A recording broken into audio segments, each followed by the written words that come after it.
Smart meter বিৰুদ্ধে ৫ শতাধিক কংগ্ৰেছ কৰ্মীৰ উত্তাল প্ৰতিবাদ।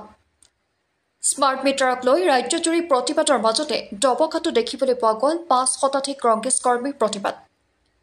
ডবকাৰ পুলিচ পইণ্টৰ পৰা APDCL কাৰ্যালয় সন্মুখলৈ তীব্ৰ প্ৰতিবাদ সাব্যস্ত কৰে অসম প্ৰদেশ কংগ্ৰেছ কমিটিয়ে।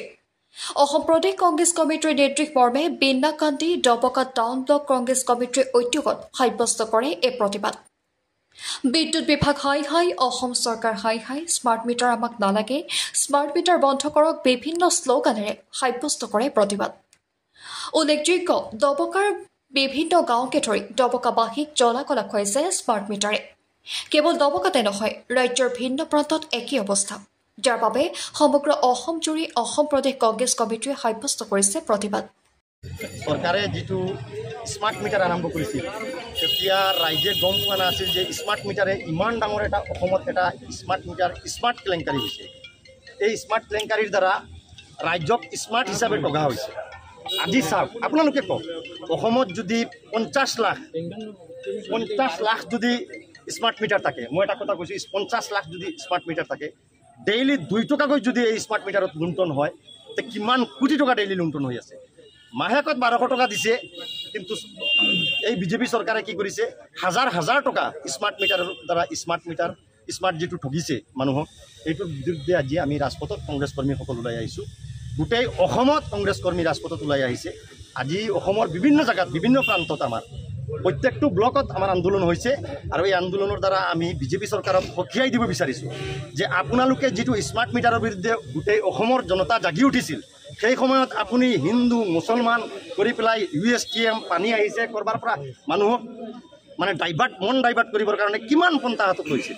গতিকে মই আজি হেমন্ত বিশ্ব শৰ্মা ডাঙৰীয়াক সকীয়াই দিছোঁ যে এই অসমৰ পৰা অনতি পলমে স্মাৰ্ট মিটাৰটো বন্ধ কৰিব লাগে, আৰু স্মাৰ্ট মিটাৰৰ দ্বাৰা যিটো লুণ্ঠন আৰম্ভ হৈছে অসমত, আজি ৰাইজ জুৰুলা হৈ গৈছে। গতিকে ৰাইজ ৰাজপথত ওলাবই। গতিকে আপোনালোকে যদি পুলিচ মিলিটাৰী লগাই যদি ভাবিছে বন্ধ কৰি দিম, কাৰোবাক এনকাউণ্টাৰ কৰি কাৰোবাক মানে যদি হেৰি কৰিব বিচাৰে আপোনালোকে, এইটো আমি কেতিয়াও নামানো। কংগ্ৰেছ কৰ্মীসকল ৰাজপথত ওলাই আহিব, আন্দোলন কৰিব, আৰু চৰকাৰ পৰা সংসদলৈকে একেবাৰে আমাৰ আন্দোলন থাকিব। গতিকে এইখিনি মই আজি ক'লোঁ যে এতিয়া আমাৰ প্ৰথম পৰ্যায়ৰ আন্দোলন, ইয়াৰ পিছত আমি একেবাৰে চৰম পৰ্যায় ওলাম এই আন্দোলনলৈকে। গতিকে সকলোকে আমি আজি ধন্যবাদ জনাইছোঁ যে আমাৰ গোটেই অসমত আমাৰ কংগ্ৰেছ কৰ্মীসকল ওলাই আহিছে ৰাজপথত এই স্মাৰ্ট মিটাৰৰ বিৰুদ্ধে। বেনাৰখনত দেখা পাইছে যে যিটো স্মাৰ্ট মিটাৰ আমাৰ ইয়াতে দিলে আমাৰ অসমৰ মাননীয় মুখ্যমন্ত্ৰী ডাঙৰীয়াই তেখেতৰ স্মাৰ্ট বুদ্ধিৰে, গতিকে এই স্মাৰ্ট মিটাৰটো আমি অসম প্ৰদেশ কংগ্ৰেছ কমিটিৰ তৰফৰ পৰা আমি বয়কট কৰিছোঁ। এইকাৰণে তেওঁ স্মাৰ্ট চিটিখন বনাই কিনে যেনেকৈ স্মাৰ্ট বানপানী আনিলে, স্মাৰ্ট জেহাদ, স্মাৰ্ট বানপানী, এতিয়া আকৌ আনিছে স্মাৰ্ট মিটাৰ। আমি এই স্মাৰ্ট মিটাৰৰ তীব্ৰ বিৰোধিতা কৰিছোঁ। আমাক স্মাৰ্ট মিটাৰ নালাগে। আগত যেনেকুৱাকৈ আমাৰ মিটাৰ আছিলে সেই মিটাৰে থাকক, কাৰণ ৮০ দিন আয়েগা।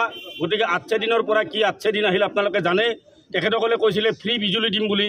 ফ্ৰী বিজুলী দিয়া এই চৰকাৰখনে কি কাৰণত স্মাৰ্ট মিটাৰ এতিয়া দিব লগা হ'ল?